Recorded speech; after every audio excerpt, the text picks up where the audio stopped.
Assalamualaikum warahmatullahi wabarakatuh.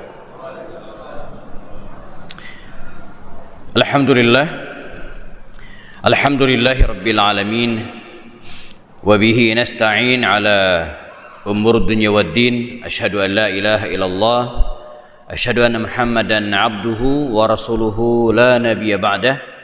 Allahumma salli ala hadzal nabiyil karim wa ala alihi wa sahbihi ajma'in. Rabbi shrah li sadri wa yassir li amri wahlul 'uqdatan min lisani yafqahu qawli. Qala ta'ala laqad kana lakum fi rasulillahi uswatun hasanah liman kana yarjullaha wal yawmal akhir wa dzakarallaha katsira. Hadirin dan jamaah salat maghrib jelang isya ya, Masjid Al-Hidayah, Perumahan Bukit Cemanggu City rahimakumullah. Kita bersyukur kepada Allah SWT pada sore hari malam hari ini kembali dipertemukan oleh Allah Subhanahu wa taala dalam serial kajian Siratus Sahabah, sejarah hidup para sahabat. Terakhirnya kita ketemu di bulan Februari ya. Mestinya Maret kita ketemu, tapi saya awal Maret terjadwal umroh masih di Mekah waktu itu ya. Kemudian April Ramadan ya. Mei saya digantikan oleh Ustadz Fakih kalau tidak salah ya, dan kita ketemu di awal bulan Juni ini insyaallah ya. Alhamdulillah. Nah, kalau dilihat jejak digital demikian kira-kira ya, pertemuan terakhir kita bahas tentang sosok Umar bin Khattab radhiyallahu anhu, pertemuan yang ketiga atau keempat waktu itu ya. Jadi kita jamaah bagi yang baru gabung dan kemudian mengingat lagi kajian kita, saya fokus ya pada pembahasan ya sejarah hidup para sahabat Rasulullah setelah merampungkan sejarah hidup Rasulullah pada seri-seri sebelumnya ya, sekitar 30 kali pertemuan. Nah, kita sudah masuk pembahasan Al-Khulafa Ar-Rasyidun, Abu Bakar, Umar. Abu Bakar udah tuntas ya. Nah, Umar bin Khattab sudah masuk ke seri yang ketiga atau yang keempat. Nah, terakhir ya kita sudah bahas kisah Umar bin Khattab qabla al-Islam, sebelum dimasuk Islam ya. Kemudian Umar bin Khattab di masa Rasulullah, bagaimana beliau membersamai Rasulullah. Kemudian kita sudah tuntaskan juga kisah Umar bin Khattab radhiyallahu anhu di masa Abu Bakar Siddiq radhiyallahu anhu. Nah, hari ini kita akan bahas jemaah tentang ya manajemen pemerintahan yang Umar bin Khattab. Bagaimana sih ya Umar memerintah dan memanage pemerintahan pada waktu itu. Dan cukup lama, 2 periode. Ya, kalau kita samakan dengan periodisasi pemerintahan hari ini ya tentu saja berbeda. Karena di Indonesia per 5 tahun sekali ada pemilihan. Ya, kalau dalam sejarah Islam, ya, dalam sistem politik Islam tidak ada. Ya. Sehingga dalam kajian-kajian politik Islam, saya kebetulan kuliah S2 saya tentang ini, ulama berbeda pendapat tentang bolehkah kita membatasi masa kekuasaan pemimpin. Ya. Boleh atau tidak? Ya, seperti masjid kita ini ya, ada periodisasi kepengurusannya. Ya, saya nggak tahu ini per 3 tahun atau 5 tahun, 4 tahun ya, per 4 tahun ya. Ya, ini kesepakatan saja ya. Nanti setelah 4 tahun bisa diperpanjang lagi Pak ya. Sampai berapa periode itu? Nggak ada batasannya. Iya ya. Di Indonesia ya masih maksimal 2 periode ya. Kemarin ada yang minta 3 periode, tapi nggak kita kasih ya. Nggak dikasih. Nah, tapi dalam sejarah Islam itu tidak ada pembatasan ya. Yang membatasi masa kepemimpinan khalifah itu ada 2. Pertama, dia meninggal dunia ya. Yang kedua, dia mengundurkan diri ya. Dia wafat, meninggal, misalnya Abu Bakar Siddiq setelah 2 tahun lebih sedikit memerintah, wafat sudah, digantikan oleh Umar. Nah, Umar bin Khattab radhiyallahu anhu memerintah ya, dari tahun 13 sampai tahun 23 Hijriah, 10 tahun, meninggal diganti oleh Utsman. Nah, Utsman dari 23 Hijriah sampai 35 Hijriah, 12 tahun memerintah, meninggal diganti oleh Ali bin Abi Thalib. Ali dari tahun ke-35 sampai tahun 40 Hijriah, ya, syahid, terbunuh, meninggal, diganti oleh anaknya Hasan. Nah, Hasan ini ya, dia memerintah cuma 6 bulan, mengundurkan diri. Nah, jadi seseorang itu ya berhenti menjabat karena meninggal atau dia mengundurkan diri, gitu ya. Nah, mengundurkan diri ini ya bisa karena atas inisiatifnya sendiri atau mungkin juga dimakzulkan, dipaksa mengundurkan diri. Nah, bisa juga seperti itu, gitu ya. Nah, baik. Kalau di kita di impeachment barangkali, gitu ya. Nah, Umar bin Khattab memerintah 13 Hijriah sampai 23. Jadi 10 tahun. Ya, Umar bin Khattab memerintah di masanya, ya. Nah, apa saja yang dilakukan oleh Umar bin Khattab radhiyallahu anhu dari aspek ini, jemaah? Pertama, ya, ini beberapa kebijakan pemerintahan di masa Umar bin Khattab. Saya rapikan dari kitab yang ditulis oleh Dr. Muhammad As-Salabi, ya, tentang biografi Umar, tebal bukunya, segini gitu ya. Yang ditulis oleh Profesor Dr. Muhammad Ali As-Salabi. Ini menarik bukunya karena bentuknya narasi dan kemudian juga ada analisa dan cukup detail menceritakan tentang siapa Umar bin Khattab. Nah, saya sarikan beberapa di antaranya kita akan bahas. Pertama, Umar ya membagi wilayah Islam pada waktu itu ke beberapa daerah, ya. Dan setiap daerah ada yang memimpin, ada amirnya, ya, ada walinya, ya. Jadi ada yang menyebut dengan amir. Amir itu julukan bisa untuk pimpinan perang atau pimpinan wilayah, ya. Atau juga disebut dengan wali, ya, wali. Nah, di kita wali kota, ya. Wali itu artinya pimpinan sebuah wilayah, bisa jadi ya waliyan. Misalnya Abu Hurairah, ya, dipanggil oleh Umar, ya Abu Hurairah, walaituka alal Bahrain. Ini kalimat Umar, saya kutipkan. Saya angkat Anda menjadi wali, ya, kota Bahrain, gitu ya, wali. Atau amir, ya, Amiru Misr, ya, pimpinan wilayah Mesir. Nah, sebelumnya di masa Rasulullah belum ada, ya, belum ada pembagian seperti ini, ya. Kalaupun ada, hanya sebagai perwakilan saja. Misalnya Rasulullah pernah mengutus misalnya Abu Musa al-Asy'ari ke Yaman, ya. Jadi sekedar wakil Rasulullah berada di tempat tersebut, ya, mengajarkan Islam, menyampaikan Al-Quran, ya, ke penduduk Yaman.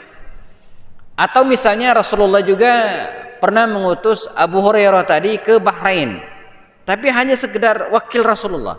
Jadi tidak memiliki wewenang penuh atas wilayah tersebut. Nah, beda dengan Umar. Kalau Umar betul-betul diangkat sebagai kepala daerah. Ini, ya.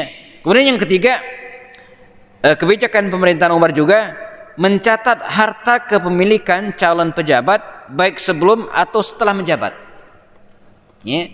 Ini tidak dilakukan di masa Rasulullah dan tidak juga di masa Abu Bakar, tapi di masa Umar.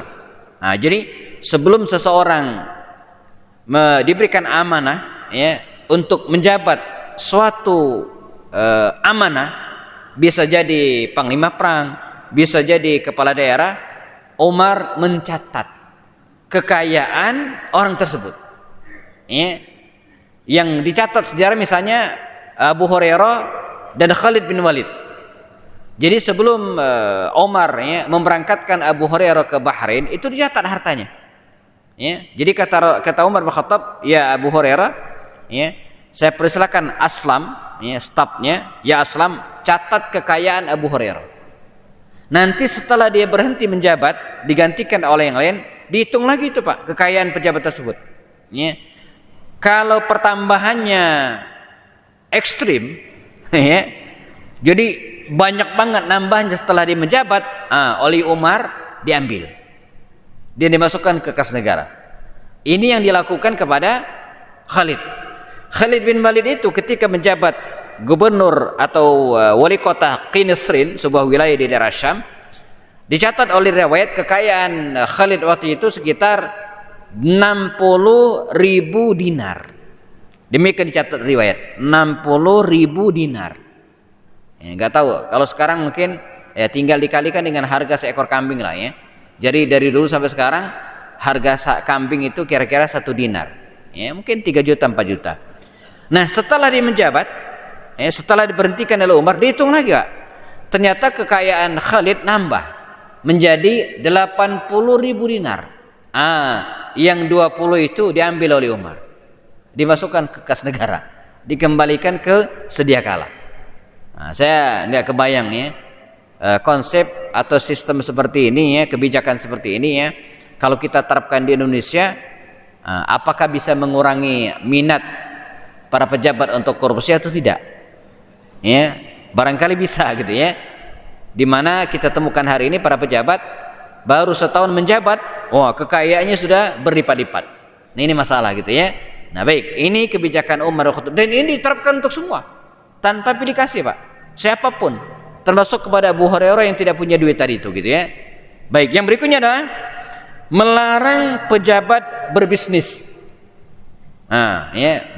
Pejabat kata Umar tidak boleh berbisnis. Ini yang sempat mendapatkan penolakan dari beberapa sahabat Nabi pada waktu itu. Kata Umar, ini kebijakan saya.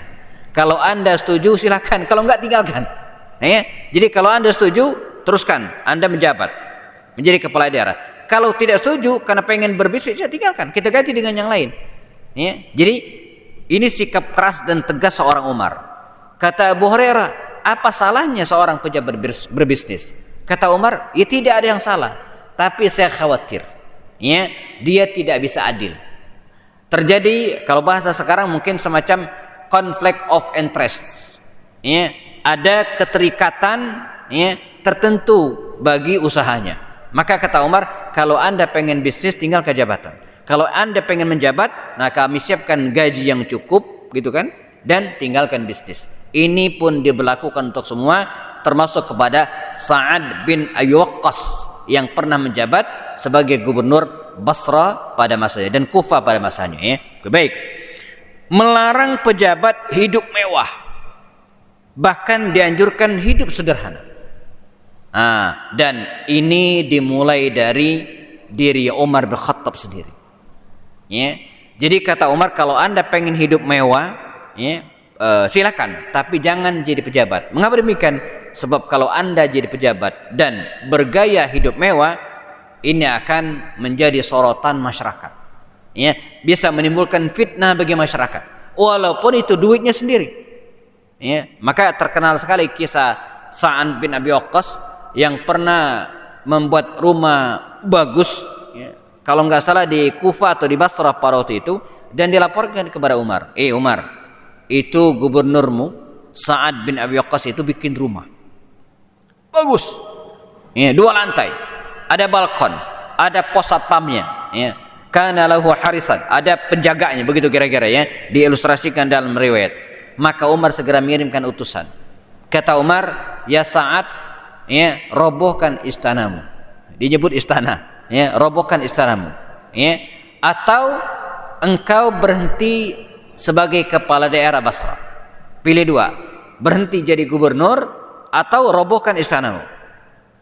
Dasar Sa'ad bin Abi Waqqas yang merasa benar karena dibikin rumah bagus pakai uangnya sendiri. Dia orang kaya. Jauh sebelum menjabat dia sebagai pengusaha dari usia 15 tahun. Dari usia 15 tahun Sa'ad bin Waqqas itu sudah menjadi pengusaha muda. Dia punya banyak uang, rumah-rumah dia. Cuman masalahnya adalah dia pejabat. Ngotot, dia tidak mau merobohkan rumah tersebut karena merasa benar. Datanglah Umar bin Khattab ke Basra dan memerintahkan untuk merobohkan rumah itu, dan Sa'ad pun dipecat dari jabatannya. Dua-duanya hilang. Tapi dasar para sahabat jamaah, begitu keikhlasan mereka, tidak ada dendam, tidak ada marah, enggak ada juga diadukan ke pengadilan, enggak ada. Menerima dengan legowo, karena itu adalah kebijakan Sayyidina Umar bin Khattab radhiyallahu anhu. Pejabat tidak boleh memberi atau menerima harta di luar gajinya. Sebab ini sebelum teori-teori keuangan negara hari ini, ada, Umar sudah menerapkan kebijakan itu. Umar melarang pejabat untuk memberi, ya, sebab kalau hari ini bisa masuk apa Pak? Money politik. Pejabat bagi-bagi duit, apalagi pakai uang negara, itu nggak boleh. Itu masuk bab money politik. Apalagi jelang pilkada, ya. Jelang pilkada, itu termasuk money politik dan bisa dikasuskan. Atau sebaliknya, pejabat nerima duit. Nah, ini bisa masuk gratifikasi. Jadi sebelum kita mengenal istilah money politik, sebelum mengenal istilah gratifikasi, Umar bin Khattab sudah menerapkan ini. Dan ini juga pernah dialami oleh Khalid bin Walid ketika dia bagi-bagi duit, dan dengan cara itu kemudian Umar memberhentikannya. Ini juga dilakukan oleh beberapa sahabat Nabi yang lainnya, di mereka memang orang kaya dan bagi-bagi duit, kata Umar jangan. Jadi kalau Anda pengen bagi-bagi duit ke siapapun, entah itu kepada penyair atau kepada yang Anda sukai, bahkan kepada keluarga Anda sendiri, kata Umar, minta izin ke saya. Bisa saya izinkan, bisa tidak. Jadi walaupun kepada keluarga sendiri Umar melarang, karena itu bisa mempengaruhi kebijakannya dalam memerintah. Jadi Umar melarang pejabat bagi-bagi duit dan dilarang juga menerima uang, karena bisa mempengaruhi kepemimpinannya. Memberikan sanksi keras bagi pejabat dan atau keluarga pejabat yang melanggar. Umar tidak segan-segan menjatuhkan hukuman sanksi, entah pemberhentian atau kemudian al-gharam, diambil hartanya manakala pejabat tersebut melanggar aturan Umar bin Khattab. Kata Umar, jadi inilah bedanya Umar dengan Abu Bakar. Jadi Abu Bakar itu beliau lebih cenderung memberikan wewenang yang besar kepada para pejabat daerah untuk berkuasa. Tapi kalau Umar tidak, Umar membatasi sangat kekuasaan kepala daerah. Jadi pemerintah Umar ini bersifat sentralistik. Kalau Abu Bakar tidak, dia memberikan wewenang penuh kepada panglima perang atau pejabat-pejabat daerah. Umar tidak. Setiap kali ada tawanan perang, Umar tak boleh atau melarang pemimpinnya, panglimanya untuk menjatuhkan hukuman. Mesti dibawa ke Madinah dan diadili. Misalnya nanti kita ketemu dengan tawanan perang Persia, namanya Hormuzan. Kata Umar, bawa tawanan perang Anda ke Madinah, biar saya ngadilin. Tapi kalau Abu Bakar tidak, silakan adili di tempat oleh panglima perang dan putuskan perkaranya. Ini perbedaan kepemimpinan antara Umar bin Khattab dengan Abu Bakar As-Siddiq radhiyallahu anhu.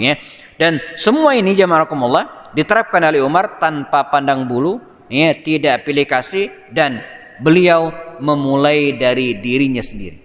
Ketika bicara tentang tidak boleh berbisnis, dia tidak berbisnis. Makanya dia minta gaji. Umar minta gaji, saya harus digaji katanya, karena saya nggak ada penghasilan, gitu kan? Walaupun secara umum gajinya tidak cukup mungkin. Yang kedua, Umar memerintahkan kepada para pejabatnya untuk hidup sederhana. Umar memulai dari dirinya sendiri. Ini yang kemudian tidak bisa disangkal oleh orang lain. Menjadi sulit bagi seorang pejabat misalnya memerintahkan orang lain hidup sederhana, tapi dia sendiri hidup mewah. Ini sulit. Umar tidak. Umar memulai dari dirinya sendiri. Oke, baik. Ada beberapa kriteria pejabat versi Umar. Ini juga saya kutip dari bukunya Muhammad As-Salabi. Pertama, jamaah, Umar mengutamakan pejabat negara itu yang memiliki kekuatan fisik dan amanah. Kekuatan fisik dan amanah. Contoh misalnya Muawiyah bin Abu Sufyan dan Syurahbil. Jadi ketika orang-orang mempertanyakan tentang dua orang ini, kata Umar bin Khattab, Muawiyah itu seorang yang memiliki kekuatan fisik, ide-ide cerdas, dan juga dia orang yang amanah. Demikian kata Umar bin Khattab. Memilih yang berilmu di antara orang-orang yang beriman, atau proporsionalitas. Umar tak sungkan-sungkan memberhentikan pejabat yang dianggap tidak menguasai sebuah wilayah. Misalnya Umar pernah memecat Ammar bin Yasir. Ammar bin Yasir ini jamaah, ini orang terhormat, minas sabiqin al-awwalin, termasuk orang-orang yang di awal-awal masuk Islam. Kita ingat kisahnya bagaimana dia harus mengorbankan ayahnya Yasir dan ibunya Sumayyah menjadi orang yang pertama meninggal syahid dalam Islam. Ya. Nah, Ammar bin Yasir ini orang yang soleh, sangat dekat dengan baginda Rasul sallallahu alaihi wasallam, ya, dan lebih dulu masuk Islam bahkan daripada Umar bin Khattab radhiyallahu anhu. Tapi ketika dia menjabat gubernur Kufah atau kepala daerah Kufah, dia pernah diberhentikan oleh Umar bin Khattab, dipecat oleh Umar. Bukan karena ini orang enggak soleh, bukan juga tidak amanah, tapi tidak mampu dalam tanda kutip menurut Umar. Sebab warga Kufah, ya, ini kayak netizen sekarang nih warga Kufah, ya, melaporkan kepada Umar, Umar, bawahanmu itu, ya, kepala daerah Kufah itu enggak ngerti wilayah Kufah. Dia tidak menguasai, ya, masyarakat Kufah. Maka dipanggil oleh Umar bin Khattab, ya, Ammar bin Yasir dipanggil oleh Umar. Kata Umar apa? Ditanya beberapa hal tentang Kufah, dan betul Ammar bin Yasir jamaah tidak bisa menjawab dan menjelaskan. Oleh Umar diberhentikan.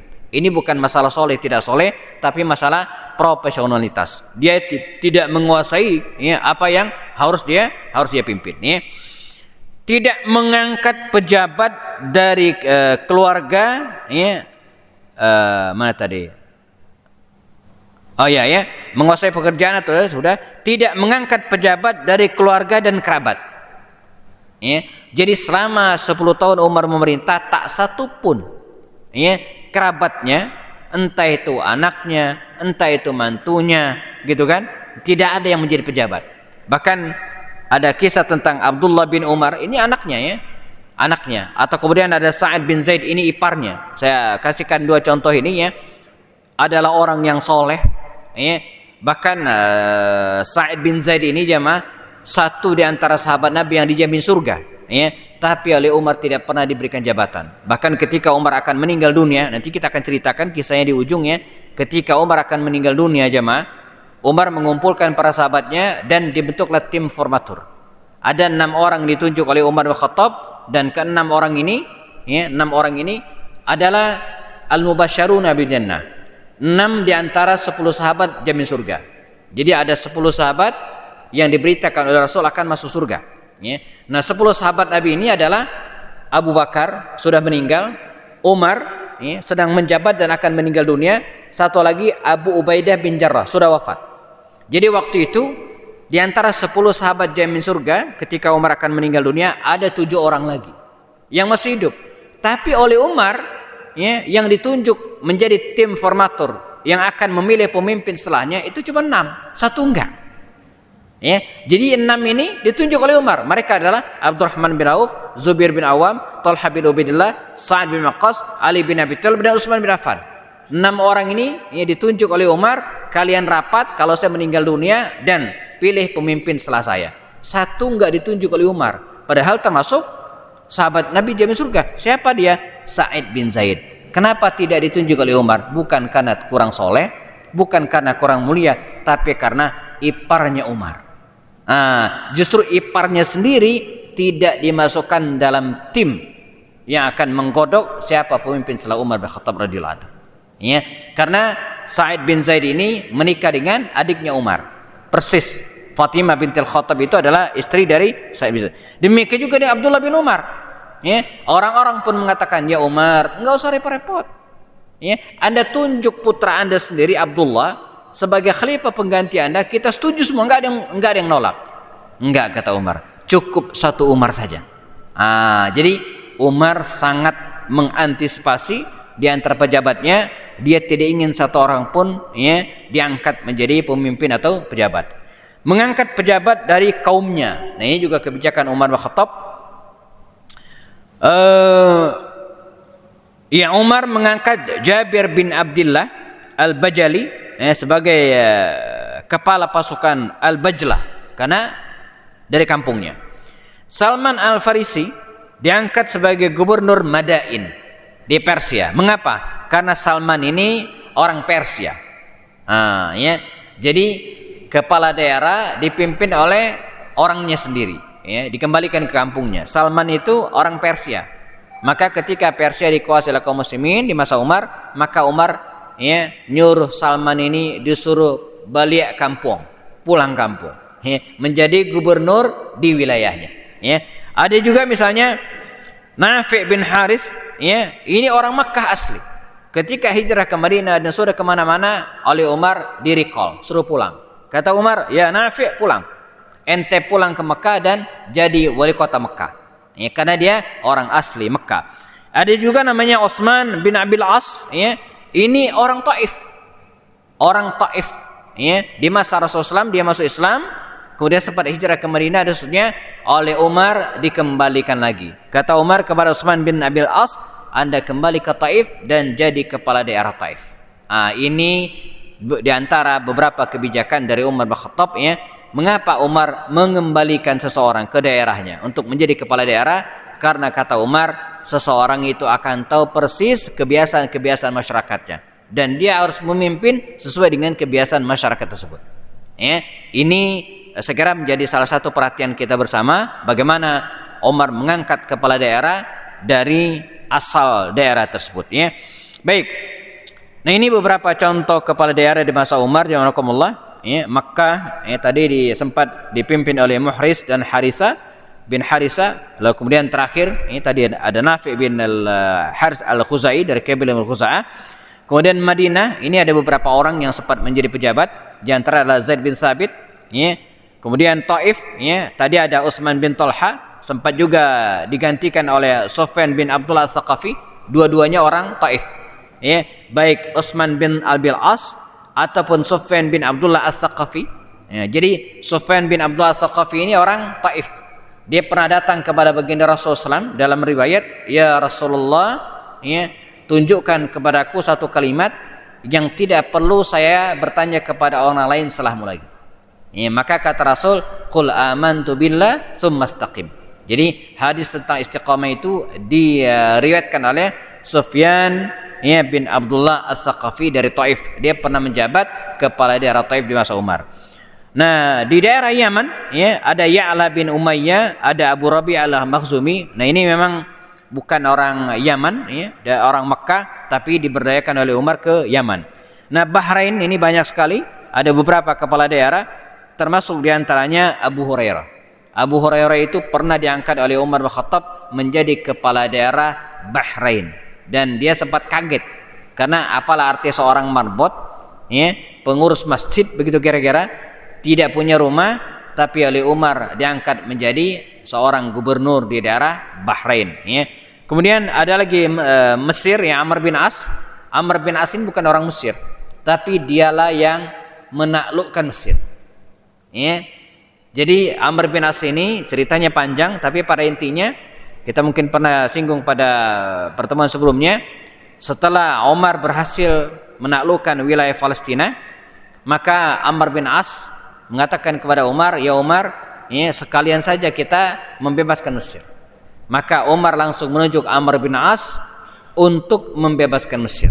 Dan jamaah tahu dari manakah Amr bin As masuk ke Mesir dari Palestina? Dari Rafah, ya, lokasi yang sekarang, ya, banyak disebut dan seluruh mata tertuju kepada Rafah, sebuah wilayah yang sejak dulu, ya, menjadi perlintasan, ya, lalu lalang para pedagang, para kafilah dagang dari Mesir menuju ke wilayah Syam atau Palestina. Sejak dari beberapa tahun yang lalu, ya, khususnya akhir tahun lalu, ya, Rafah ini menjadi tempat pengungsian masyarakat Gaza yang diserang oleh Zionis Israel, ya. Dan hari ini Zionis, ya, tanpa peduli dengan kemanusiaan membombardir Rafah ini. Padahal Rafah ini bukan tempat kediaman pasukan perang, tapi tempat mengungsi anak-anak, tempat pengungsian para wanita, dan dihabisi juga oleh Zionis Israel, ya. Dari sinilah Amr bin As menaklukkan Mesir. Kemudian, ya, Syam, wilayah Syam secara keseluruhan, ya, pernah dipimpin oleh Khalid bin Walid, lalu diganti dengan Abu Ubaidah bin Jarrah. Ketika Abu Ubaidah meninggal diganti dengan Yazid, dan terakhir yang paling lama menjadi gubernur Syam adalah Muawiyah bin Abu Sufyan. Di dalam kota Syam sendiri, ya, atau negeri Syam sendiri ada beberapa kota kecil, ya, Palestina, ya, Yordania, Damaskus, dan Hims. Ini wilayah-wilayah yang berada di Syam, dipecah oleh Umar dengan beberapa bagian, dan hari ini juga berbentuk beberapa negara, ya. Palestina sempat dipimpin oleh Yazid bin Abu Sufyan, ya, adiknya Muawiyah bin Yazid. Kemudian Yordania dulu Amman sempat dipimpin oleh Syarahbil. Kemudian Qinistrin sempat oleh Khalid bin Walid, tadi saya ceritakan, dan kota Hims, ya, ini paling lama dipimpin oleh seorang sahabat sederhana namanya Sa'id bin Amir al-Jumahi. Sa'id bin Amir al-Jumahi ini, ya, seorang gubernur yang unik karena ketika Umar meminta daftar mustahiq zakat, jadi Umar ngirim utusan ke Hims, ya, minta daftar para orang-orang yang berhak dapat zakat. Maka dikirimlah utusan dari Hims kepada Umar. Pada lembaran itu tertulis daftar orang-orang yang berhak dapat zakat. Satu, Sa'id bin Amir al-Jumahi, gubernurnya. Jadi gubernurnya berhak dapat zakat, saking miskinnya gitu, ya. Itu luar biasa, ya, saking miskinnya. Dan pernah, ya, Umar datang sendiri ke Hims tersebut, ya. Pernah juga Umar mengirim sekantong duit, Pak, ya, satu kresek duit begitu kira-kira, ya, dikirimkan ke Sa'ad bin Amir al-Jumahi ini, ya. Datanglah utusan ini, ya, kata utusan ini, ketika dia masuk ke rumahnya Sa'id bin Amir al-Jumahi ini, dia ketok pintu, yang menerima tamunya, yang menerima istrinya, ya. Mungkin Sa'id bin Amir lagi di dalam. Katanya, siapa Anda? Saya dari Madinah, utusan Umar bin Khattab. Maka keluarlah Sa'id bin Amir al-Jumahi, istrinya masuk. Begitu diserahkan uang tersebut, ya, langsung Sa'id bin Amir al-Jumahi ini teriak, "Inna lillahi wa inna ilaihi raji'un." Begitu, ya. Kata istrinya di dalam, begitu dia ketemu istrinya, "Wahai suamiku, apa yang terjadi? Apakah Khalifah Umar meninggal dunia?" Gitu kan? Ini ada utusan nih datang dari Madinah. Tiba-tiba Sa'id bin Amir gubernur mengatakan, "Inna lillahi wa inna ilaihi raji'un." Apakah Khalifah Umar meninggal dunia? Kata istrinya. Kata Sa'id bin Amir al-Jumahi, "Bal akbaru min zalika." Ya. Bahkan katanya beritanya lebih besar dari itu, ya. Bukan lebih besar dari hebohnya, itu lebih besar dari wafatnya Umar bin Khattab. Apa itu? Karena Umar mengirimkan uang kepada dirinya, dan hari itu juga uang tersebut langsung dibagikan kepada masyarakat, dan satu peser pun tidak diambil oleh Sa'id bin Amir al-Jumahi, pemimpin kota Hims. Dan di kota inilah belakangan Khalid bin Walid meninggal dunia, dan makamnya kita temukan di kota Hims, masuk daerah Suriah hari ini, ya. Baik. Nah, ini juga Basrah, beberapa pejabat di masa Umar. Basrah ini dengan Kufah dulu menyatu, satu wilayah. Karena karakter masyarakat Basrah dengan masyarakat Kufah beda banget, ya. Masyarakat Kufah itu rada-rada rewel, cerewet, dikit-dikit protes. Maka oleh Umar dilakukan pemekaran. Kalau sekarang, ya, pemekaran. Basrah gubernurnya kepala daerahnya sendiri, dan Kufah kepala daerahnya sendiri. Dan sepanjang zaman, ya, kota Kufah ini, ya, mencatat banyak masalah. Disinilah kemudian nanti kita temukan Sayyidina Ali bin Abi Thalib dibunuh, meninggal dunia, ya. Ketika akan menuju ke kota Kufah ini jugalah cucu Rasulullah Husain terbunuh di Karbala, ya. Salah seorang ulama terkenal berasal dari kota Kufah ini, namanya Imam Abu Hanifah, ya. Imam Abu Hanifah itu dalam menetapkan sebuah hukum, sebagian besar dia menggunakan logika, ya, tidak menggunakan hadis secara langsung. Dan ketika dikonfirmasi, dia mengatakan begitu sulit mendapatkan hadis-hadis sahih di Kufah. Bahkan ada ungkapan, kalau ada hadis sahih, Pak, masuk ke Kufah, begitu keluar itu langsung hadis dhaif. Saking masalahnya masyarakat ini, gitu, ya. Nah, oleh Umar dipisah dan kemudian menjadi kota sendiri yang berbeda dengan Basrah. Ada lagi kota Madain, ini ibu kota Persia dulu, dan tadi sampaikan ada Salman Al-Farisi, sempat menjadi wali kotanya, dan juga digantikan oleh Huzaifah ibnul Yaman, seorang sahabat Nabi yang terkenal, yang dijuluki dengan Sahibu Sirri Rasulillah, orang yang sangat kuat memegang rahasia Rasulullah SAW, di daerah Madain, wilayah Persia. Mungkin hari ini masuk wilayah Iran, ya. Terakhir, ada 11 provinsi, ya. adalah negeri Azerbaijan. Ya, negeri Azerbaijan. Hudzaifah ibnu Yaman ya, sempat diangkat menjadi wali kota Azerbaijan ini, tapi tidak lama ya, lalu digantikan oleh penduduk asli namanya Utbah bin Farqad As-Silmi. Utbah bin Farqad Al-Silmi ini punya kisah tersidih dengan Umar. Utbah ini ya, suatu saat ya, dia kepala daerah pernah datang ke Madinah. Dia datang ke Madinah dan ngasih bungkusan makanan kepada Umar. Diberikan oleh-oleh lah. Nah, dia datang dari Azerbaijan jemaah, datang ke Madinah dan ngasih bungkusan oleh-oleh kepada Umar. Dibuka oleh Umar. Apa ini kata Umar? Kata Utbah bin Farqad As-Silmi ini, kata dia, hadza habis. Ini makanan habis. Ha alif ba sad. Demikian ejaan Arabnya. Saya nggak ngerti sejenis makanan apa, tapi ini makanan khas rakyat Azerbaijan. Kata Utbah bin Farqad, hadza habisun, ini makanan namanya habis, makanan khusus orang-orang Azerbaijan. Kata Umar, apakah rakyat Anda biasa mengkonsumsi makanan ini? Kata Utbah bin Farqad, lah, tidak. Ini makanan mahal. Tidak sembarang orang bisa makan ini, mahal harganya. Kata Umar, bungkus bawa pulang. Kenyangkan dulu rakyatmu, gitu kan? Biasakan mereka makan ini ya, dan saya tidak ingin makan makanan yang tidak biasa dimakan oleh rakyat saking mahalnya. Dibungkus Pak, suruh bawa pulang oleh Umar bin Khattab radhiyallahu anhu. Nah, ini kisah tentang Umar bin Khattab dengan gubernur Azerbaijan namanya Utbah bin Farqad, dan ini barangkali termasuk wilayah yang paling jauh dari kekuasaan Islam Madinah selain Damaskus tentu saja ya, karena sudah menyerempet ke daerah Asia Tengah pada waktu itu.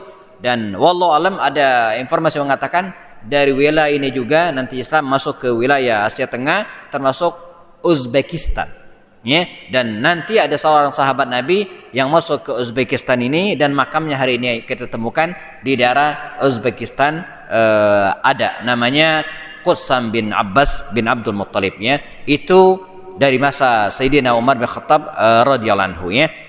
Kemudian terakhir ya nakumullah, slide terakhir karena sudah azan, sudah ya, ini slide terakhir kita rampungkan sedikit. Ini beberapa lembaga negara yang dibentuk oleh Umar ya, ini sebagai penutup sebelum kita sholat isya. Baitul Mal di masa Nabi memang sudah ada, tapi oleh Umar dipatenkan menjadi kas negara. Ya. Jadi kalau di masa Rasulullah SAW sekedar untuk menampung zakat, tapi di masa Umar tidak, betul-betul menjadi kas negara ya. Uang masuk dan uang keluar dikendalikan di Baitul Mal. Yang kedua, angkatan perang ya, maksudnya apa? Tentara-tentara perang kalau di zaman Rasulullah dan Abu Bakar Siddiq, mereka tidak digaji, tapi diambil dari harta rampasan perang yang mereka dapatkan. Di masa Umar tidak ya. Umar mewajibkan harta rampasan perang itu distor semua ke negara, dan tentara perang digaji rutin ya. Ketika orang-orang protes, katanya apa? Tidak selalu kita perang ya, sebab kalau gaji mengandalkan perang, kalau nggak perang makan apa gitu kan. Maka oleh Umar mereka digaji rutin, bahkan ada uang pensiunan ya, uang pensiunan bagi tentara-tentara yang tidak bisa perang lagi, diberikan gaji rutin oleh Umar bin Khattab ya. Ada qadha, ada pengadilan ya, Umar sendiri yang mengadili orang-orang yang bersalah dan diputuskan. Ada Dewan Hisbah, ini pengawas ya. Umar pernah mengangkat seorang wanita mantan tentara namanya Syifa binti Abdillah menjadi pengawas pasar ya.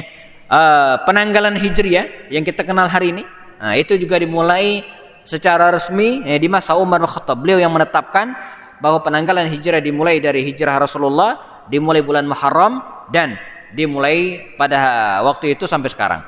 Kemudian membangun masjid ya, ada 400 masjid dibangun tersebar di berbagai wilayah umat Islam pada waktu itu, dan mulai juga renovasi Masjidil Haram dan Masjid Nabawi, walaupun secara besar-besaran di masa Utsman bin Affan. Di masa Umar baru renovasi kecil, beberapa rumah istri Nabi dipindahkan, tetapi di masa Utsman ya, itu terjadi renovasi gede-gedean ya. Di masa Umar hanya sedikit. Terakhir sholat tarawih berjamaah ya. Di masa Rasulullah, di masa Abu Bakar tidak ada sholat tarawih berjamaah, kecuali 3 kali di masa Rasulullah. Di masa Abu Bakar 2 kali Ramadan, ya, tidak ada salat tarawih berjamaah di Masjid Nabawi. Tapi di masa Umar mulai dilaksanakan secara berjamaah dengan Imam Ubay bin Ka'ab radhiyallahu anhu. Ya, sampai sekarang ini tradisi Umar. Penutup, ada honor untuk imam dan muadzin. Sebelumnya nggak ada. Ya, Rasulullah tidak pernah ngasih honor kepada muadzin, tetapi di masa Umar dikasih honor. Petugas-petugas, pengurus-pengurus masjid yang mendedikasikan dirinya untuk ngurus masjid diberikan honor tersendiri oleh Umar bin Khattab radhiyallahu anhu. Nah, ini beberapa kebijakan Umar bin Khattab jamaah yang mungkin bisa jadi inspirasi kita pada hari ini, dan kita cukupkan.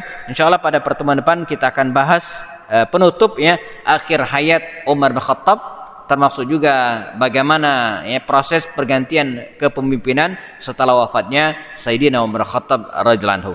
Kita cukupkan, jazakumullah khairan. Kita siap-siap melaksanakan salat Isya berjamaah. Yang belum wudu silakan wudu. Jazakumullah khairan, dan cukupkan dengan kafarat majlis.